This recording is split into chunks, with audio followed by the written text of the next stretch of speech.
বিসমিল্লাহ, আলহামদুলিল্লাহ, আসসালামু আলাইকুম।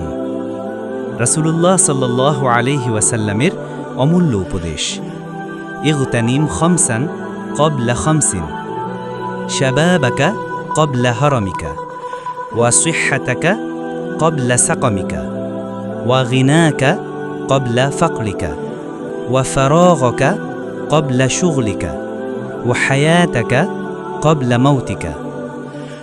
রাসূলুল্লাহ সাল্লাল্লাহু আলাইহি ওয়াসাল্লাম বলেছেন, 5টি জিনিসকে 5টির আগে কাজে লাগাও।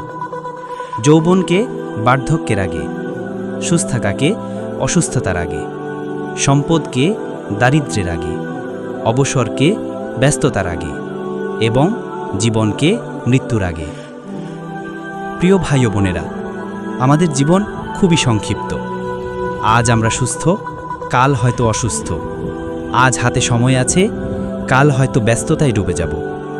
আজ দান করার সামর্থ্য আছে, কাল হয়তো দারিদ্র্য আসবে, আর একদিন এই জীবনও শেষ হয়ে যাবে। তাই আসুন, সুযোগ নষ্ট না করে প্রতিটি মুহূর্তকে আল্লাহ সন্তুষ্টির জন্য কাজে লাগাই। ওয়াসসালামু আলাইকুম ওয়া রাহমাতুল্লাহি